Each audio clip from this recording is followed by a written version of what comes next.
So here we are with episode 10 of Dr. Elise, the royal lady with the lamp. And according to the thumbnail of this episode, it seems like Ron is coming back, and that's all I really needed to see and all I really needed to say. Whatever happened in the last episode, who cares? We are going to see Ron now, so that's what we're gonna do. If you guys like the video, like the video. If you dislike it, dislike it. I do have my full length up on Patreon and early access on the YouTube memberships. Other than that, let us get started.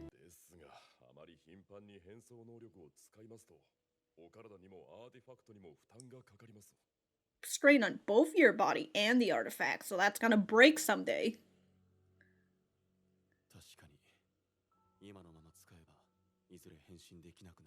Okay, yeah, it's gonna break one day. No! And then Ron will be gone forever. No!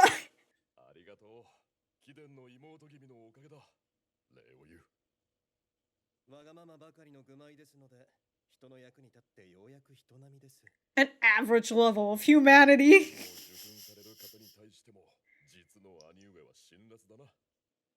Yeah, do you have an Imperial Rose, Ren? The fuck? Oh. Gotta run. She's just in this room all day studying. Uh-oh. Take a break! Takes her pen away from her. The exam is coming whenever that exam is.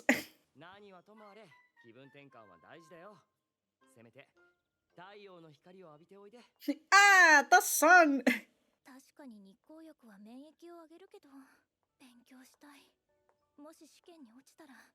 What if you study outside, Elise? You get the sun and you get the study. Oh, she just ended right back at the hospital. Is she that close that she can just walk over here?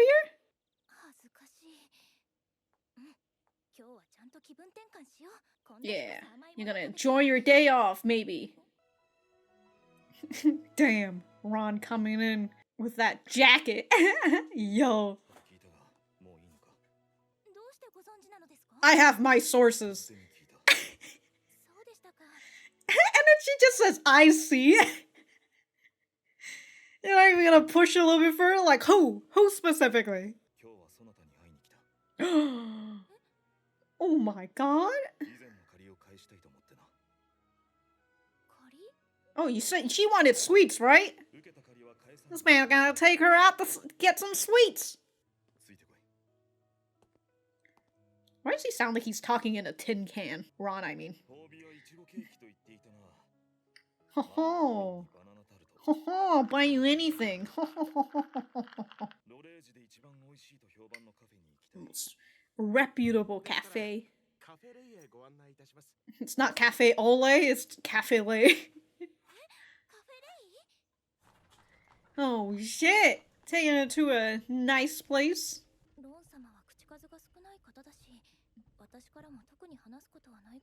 So you just sit here in silence.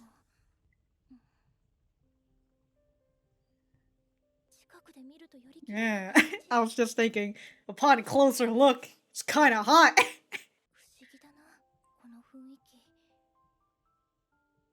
What, reminds you of Linden? This guy reminds me of my last love. Damn, dude, fucking sweets for days. Holy crap. Well, now you've got a whole ass selection. Goodness gracious.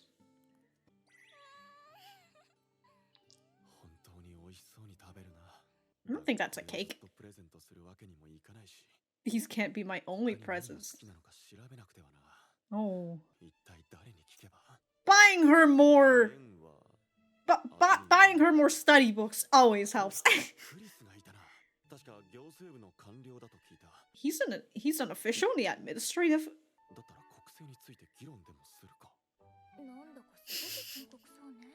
Yeah, he's trying to ask people. He's trying to go for your taste indirectly.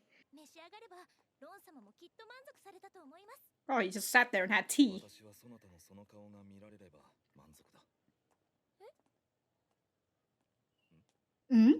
Damn, he just dropped that. Yeah, there's no deeper meaning than this. Uh-oh. How convenient that you see this poster.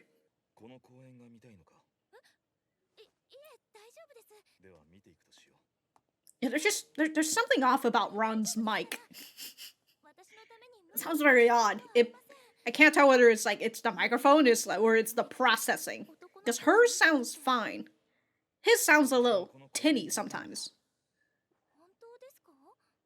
In the end, it's just his voice, and that's how it sounds. Damn. Yo, look at fucking Ron. Rizzing it up right now.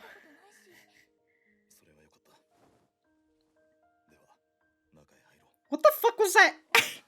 That was just him taking out his hand. Oh shit. I don't know, Elise. Have you ever seen Ron and Linden in the same room before? God, that looks like a dead street.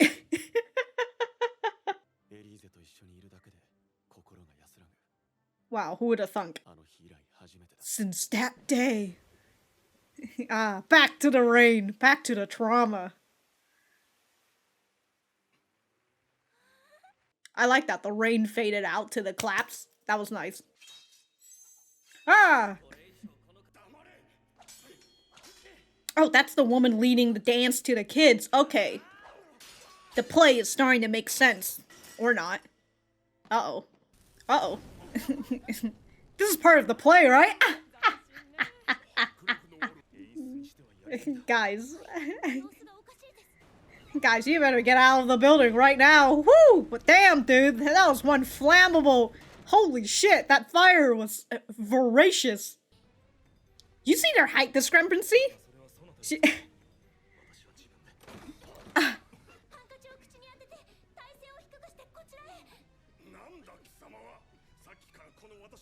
Alright, stay here and die then. You...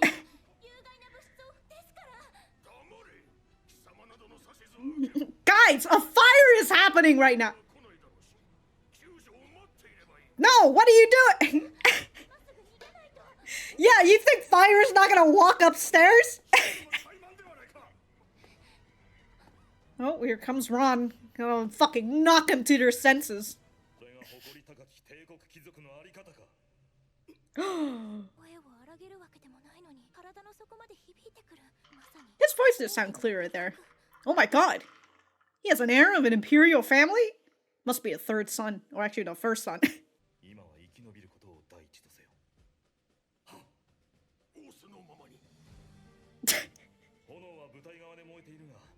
Silly woman. Telling us what to do. Man comes up. Oh shit! Alright, we're gonna follow your order right now. God, dude. Main character. She put the jacket back on? Dude, main character syndrome really fucking kicked in. Okay, there's a fire going on, and you have a furry jacket on right now. Oh, it's one of the kids, the actors. Ooh, really getting herself right into the fire.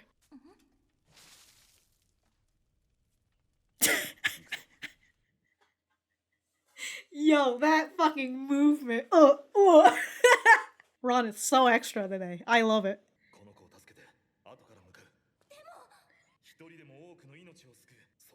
That's your creed. Oh. Really hitting her right in the kokoro.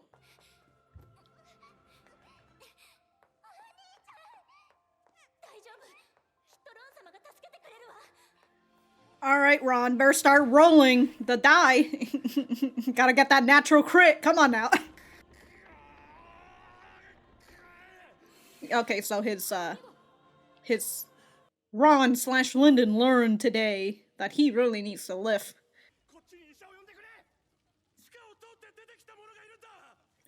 But it's Linden! Wait, no, it's Ron! He just came... He says it's reaching his limit today, but then it's... Oh, there's Chris. Oh. He's fading out. I mean, his disguise is running away. It is... Damn. Fucking vanishment act out here. See, Chris, this is what happens when I go out. Trouble happens. Exactly. You don't understand the extent of her main characterness.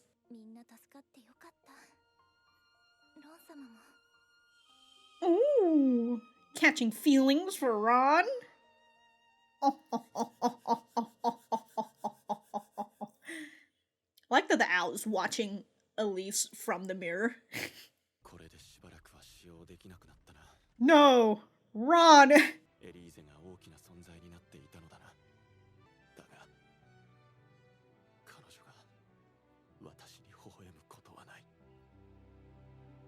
I don't know, Linden. Have you tried being better? Have you tried being Ron? Have you, huh? Maybe if you acted more like Ron, she would fall for you. Man's over here already giving up on his love. I mean, understandable. Elise literally said. Well, I mean, no, that was inside Elise's head. Never mind. Of Elise saying, you know, her giving her up her love for Linden and all that. This was a good episode. I like this episode. And definitely not because Ron was in it. Alright. We are gonna head right back to the center. Alright, so that was episode 10 of Dr. Elise, or Surgeon Elise. Let me know what you guys think about it in the comments down below. You know that I always like talking to you guys. For me, I thought that this was a pretty good episode, as I've mentioned towards the end, and it's definitely not because Ron is in the picture. Definitely not at all. But I did enjoy that we get to see Ron yet again. Although, from what was shown towards the end of this episode, I guess we're not going to be seeing Ron for a while as well, considering that Linden needs to recharge or needs to wait for his amulet. Yeah, they're talking about how Linden's been using the amulet too much, puts a strain on his body, plus puts a strain on the amulet as well. To which I'm just kind of like, okay, at some point, is the amulet just going to break as he uses it too much? We'll just have to see. Also, I've just realized Ron's disguise went off in front of that kid, and unless that kid doesn't know who Linden is, and unless he tells the kid, like, hey kid, don't fucking say anything, alright? I saved your goddamn life. I don't know. All I can think about is, like, what if that kid's just like, yeah, this guy did, like, a fucking magical act in front of me. I don't know, whether that comes into play or not, who knows.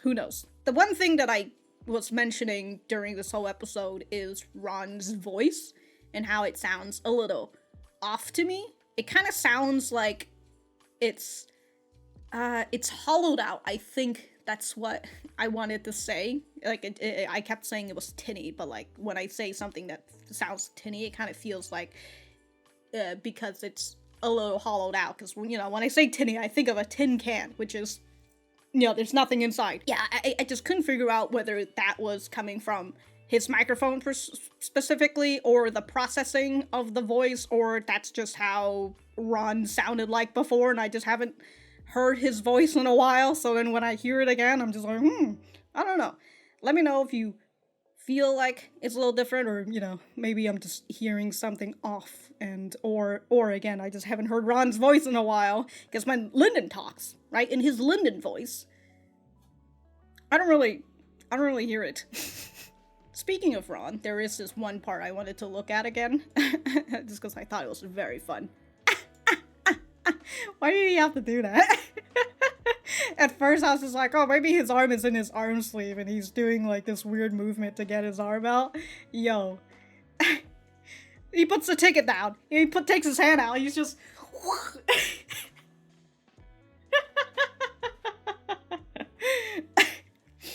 God, that exaggerated movement is so funny.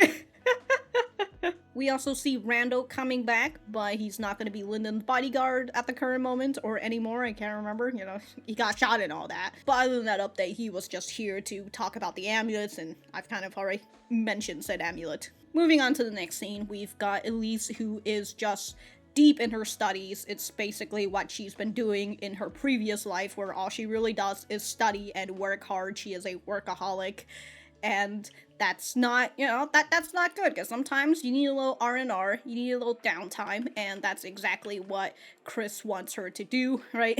Takes her pen away, toss her out of the house, say, hey, you go fucking have your own time, alright?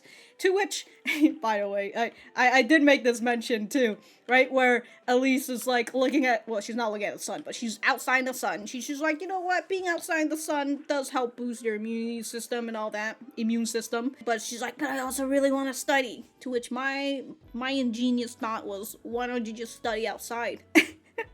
Sure, it might be a little windy if you, it could be windy if you go outside, the wind blasts all your fucking papers and all that, but why not? If it's a nice sunny day, there's no wind out, you could just be like, alright, I'm gonna go out and study. Can't complain now, huh, Chris? But we continue to see how much of a workaholic she is as she just wanders straight to the hospital, which now makes me think, how close is her house to this hospital if she could just walk over here? And if it's like this close, unless she's been wandering for like 30 minutes or something, right? She's been walking for 30 minutes and then she ended up here. Or she's been walking for an hour or whatever and then she ended up here. I don't know what the time passage is, but this, from the way that they show it, it really just looks like she walked. I mean, she did. She walked from her house to here. And now I'm just over here like, okay, how is it that other people have not found your identity yet? Well, you know what? I don't know if she actually goes out of her house to do other stuff because she's so busy studying. But then again, she's studying for the medical exam, which I'm still wondering when the hell the medical exam is. At this point, I'm starting to feel like the medical exam is like the fucking climax of the show. I guess that's gotta be it, right? Because if she passes the medical exam and all that, does she win the bet? Is that what the case was? I mean, she technically already got an Imperial Rose, so... Anyways, Elise, embarrassed by the fact that she just showed her workaholic side, walks on off where she ends up meeting Ron with his fucking drippy jacket out here. Man, really coming in. You know what? Now I'm just questioning how hot is it outside, or how cool is it outside? Must be cool enough for him to wear that jacket, right? But not cool enough for him to actually have to put his arm through the sleeve. He's just wearing it on his shoulder. That's how you know a person's cool, when they got this giant overcoat that they're not even wearing through the arm sleeve. They just have it over their shoulder. But Ron's here to fulfill his debt to Elise, which is to take her out on a date, essentially, right? He takes her out to the nice cafe place, and also at this point with Ron being like, oh, so I heard that you were sick, and Elise is like, well, how do you know that? Just like, well, I just heard it from someone. Elise just, like, she doesn't even ask who. Like, who is this someone? Like, we've only met each other in the fucking hospital. Who is this person? Then again, Elise seems like she doesn't really have too much interest in other people's personal stuff, right? She's only interested if they're sick, from the way that I see her look at Ron, right? She doesn't have that she doesn't have a curiosity big enough for her to actually push and like want to learn a little bit more about Ron and like what the fuck he do. But as Elise ride in the cart with Ron, she starts to wonder, this is such a familiar feeling where I'm just sitting here with nothing to say, and this guy who's not a talker, just sitting here in silence. Feel a little familiar. I like that in the scene while Ron is thinking about how much she enjoys cake, even though technically she was eating a tart, but wait, is tart a cake? I'm not a cake visionary or anything, so I don't know, is a tart a cake? Or is a tart a pie? Because when I look at tarts, I'm just like, it just looks like a mini pie to me, so I don't know. Anyways, while he's thinking about she's enjoying that, right? Watching her, only drinking tea. He's over here thinking about how, like, oh, this can't be my only present to her. What else am I supposed to get her? I don't know. I don't know what her interest is. And of course, that's Ron. He can't specifically ask what she likes, and also consider their relationship, which is mainly as patient and doctor. As a doctor, Elise is Oh, you know, now that I think about it, the whole thing with Elise and how she doesn't have much curiosity for Ron, it's because of that relationship that they have, right? As a doctor and as a patient. The only questions that she really needs from Ron is whatever is causing him pain or distress or whatever, right? That's really the only detail that she needs. But outside of that, you don't particularly say any other personal stuff to your doctor, right? Nor would your doctor ask you some random personal stuff that doesn't relate to your health. So when I think about it like that, that's understandable why Elise is the way that she is. But I just love Linden thinking about how he can get Chris to come into his office so they can talk about Elise. But of course, he doesn't want it to just be about Elise. He's gotta have an excuse to talk to him about it. So he's just like, maybe we'd have a discussion about national administration, since he's an official member in the administrative bureau and all that. So after the sweets, Elise sees a play and a poster. Ron sees that she's looking at it, so he buys her a ticket just fucking immediately, you know? Oh, good thing there were still seats left, and especially like the good seats too, right? The one that's like up top. Although I don't know how good it is considering Elise has to like sit, has to like lean forward and like look on over to where the play is. But this is yet another moment where Elise is just like, wow, this Ron guy really reminds me of my previous crush. Alright, I'm trying to figure out what this play is about. So, it's about these two who are in love with each other, and I would presume that she is a commoner? Or just another rich lady, but she's got a fiance or something? And then she's in love with this guy? I don't know, all I know is that these two are in love. Maybe she's a commoner, maybe she's not. And then there are children dancing. And that's the woman. I think that's the woman that does that was hugging the other guy, right? Is that the same one? Yeah. Yeah, it is the same girl. But like the children are only dancing and she's I guess maybe she was doing a 1-2 step right there with the children. After that, well, whatever, Ron/Linden. Sorry, whatever Linden's flashback. Okay, so we get to the confrontation, the climax maybe, where two dudes are dueling it out. I don't know who this guy is, but we can only assume that he is the other love interest, right? That's why they're duking it out. These two are together, but this guy doesn't want them to be together. All right. Play accomplished. That's all I needed to know. And the next thing you know, fucking main character syndrome kicks in. Oh, Elise. Again, this is why, Chris. This is why you should never let her out. The moment she goes out somewhere, somebody's in trouble and they need help. And it's such a big fire, too. I can't think about how, like, that tiny flame. Actually, you know what? I can definitely understand how that flame caught the entire current on fire. Never mind. Never underestimate fire. But initially, everybody's just like, wow, this performance is quite good, you know? Fire pretty fucking sick. Pretty lit out here. But they go on out, right? Smoke is up at the top. You don't want to be at the top because smoke rises. So they want to stay as low as they can. And Elise, who just knows exactly what she needs to do, right, tells Ron about this, and then finally the nobles come out. Elise is just trying so hard to tell them, yo, dog, stop breathing in the fucking smoke, stay as low as you can, right? And then these dudes are just like, who are you to give me orders, huh? Fuck you!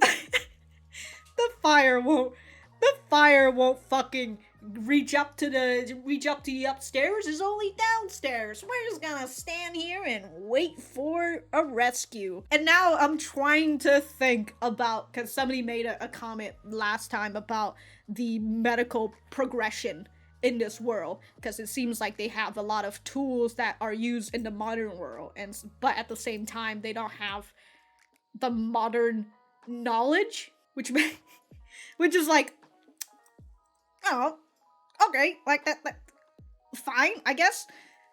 But it's, I guess, okay, you know what? Okay. I suppose in this world, They have not invented a fire exit yet, because they don't understand that fire does indeed go up. And also, even if it doesn't go up, if it's just on the downstairs where the fucking base is, if it burns out the entire base, what do you think the fucking building's gonna do? It's it's gonna have a weak base, and it's probably gonna fucking crumble. Anyways, the whole terms of, like, safety, and the world feels advanced. Not advanced like modern advanced, but, you know, it feels a little bit more advanced, but still primitive. Now, if you need me, I'm gonna go and search up when was fire exits made, because I feel like fire exits were invented. Well, a fire escape was invented in 1784. But consider that this is a fantasy world, right? So it's not gonna mix with our timeline and all that. But, like, if we could say it's like the 1600s or something. Wait a minute. Actually, no, it can't be the 1600s, because that's way too... I was gonna say primitive, but primitive is way down even further. But 1700s, that's at least the creation of America. I don't know why that's the one thing that I'm thinking of. Oh, America, am I right? Well, 1718 is even before. Okay. Alright, I'm gonna stop thinking about the world and, like, the advancements and all that. I'm just gonna assume they have not invented fire escapes just yet, because they don't know that fire rises. But poor Elise, trying her best to stop the Nobos, and they are just over here not giving a single shit about what she says, right? Like, fuck you, I'm not taking directions from the likes of you. You know, we only need to wait for rescues. And then Linden finally walks up to them, and he's just like, oh, this is how honorable nobles of the empire behave. Really fucking hits them right in the kokoro. Although it kind of makes you wonder, if Elise had said that, how would they have reacted? I did make note here where I felt like Ron's voice was a little clearer, and even Elise is just like, oh, he hasn't even raised his voice, but it resonates deep within his body. I was just kind of like, oh, I guess maybe that's like Linden's voice reaching out a little bit? Because she even make note that, you know, he sounds like somebody who is of the Imperial family. He has the air of the Imperial family. There you go. You think it's hot in this building right now? Technically, the flame haven't reached up here yet, so maybe it might not be as hot. But I do enjoy that he just puts his jacket over her. There's just something about that. That's just so funny. Here you go, take this jacket. I mean, it can definitely help her if fire comes, right? It's at least like an extra layer of protection, and she can just toss it aside if she really needs to. So, an understandable thing, but the stairs are broken and they needed to go to another place, but they hear children crying, and of course, we can't leave them children alone. And so Elise grabs a vase, right? She wets herself because she believes that she's gonna go into flames. Oh, this is another movement that I thought was very funny from Ron, right? He does that, and it just, oh. Man really needed to cock back his head. Yo, this man, can he be any more fucking anime boy? All you really fucking missing are the flowery backgrounds, or the sparkly backgrounds, or just sparkles around him. Although I will say, Ron looking a little odd without bangs. But after Ron and Elise wet themselves, they went down here where there is no fire. And at this moment, I thought to myself, wow, that's so funny. They just splash water on themselves for no reason. But, again, yeah, they didn't know that there was no fire down here. But here we are with this dilemma where the boy is trapped underneath a pillar, and we gotta take the kid out, the girl out first before they can save the boy. Or at least, you know, the building might crumble before all of this, so you might as well save one life.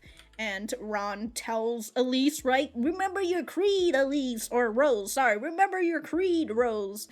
That's what you've taught me and all that. And I thought that, you know, it's nice in terms of that's what Linden has learned. But if I was Elise during this moment, I'd be like, wow, this Ron guy, we really only met each other in hospitals and all. He was my patient. And like, what? How did we get to this relationship? Oh, okay, that's the actor. Okay. I was wondering why this man in particular was crying, but that's the actor. These are the other two actors. Okay. And then this man, whoever this man is, was that the same man from this part? Hold on. The answer is yes? Is it a yes or is it a no? Okay, I have to look at his outfit. Well, he has a mustache and a hair. He looks similar. Yeah, I think that's the same guy. I think that's the same tie ribbon scarf thing. I believe it might be the same guy. Okay, but at least he thanked Elise for this, you know? Thanks to you, you've managed to narrowly escape death and all that. And I love that Elise responded with, no, it's not me. It was you for actually... Well, hold on. What did she say? What saved you was your own decisive judgment. There you go. Yeah, look, good for you for actually deciding to listen to us. If you didn't, you would've died, you dummy. The building crumbles, but Ron made it out in the end, and Elise very sad, or, well, very happy that he survived, right? Shed some tears for him. He wanted to give her a little pen to head, but he's decided not to, because this Ron person of mine, this is my identity as Ron is a lie, so that means that I can't touch her. I mean, okay, cool. Although, I will go back to say that, if Ron disappears, honestly, you need to take Ron to heart, alright? You need to become Ron, Linden. Become him. And then, towards the end, we've got Chris apologizing to Elise, you know, for forcing her to go on vacation and all that, and then this happening to her, and then, you know, we've got Linden talking about how Ron is his fake identity, and how he wants to, Elise has such a big presence in his heart, but he knows that he, as Linden, would never be able to make her smile, and all that. He's already given up. Yeah, that's basically it for the whole thing, and I thoroughly enjoyed this episode. Even though main character Cinder really fucking kicked in hard this episode. Anyways, if I have anything else to say, I will write it in the description down below. Thank you guys for sticking around, and I will see you guys in the next episode.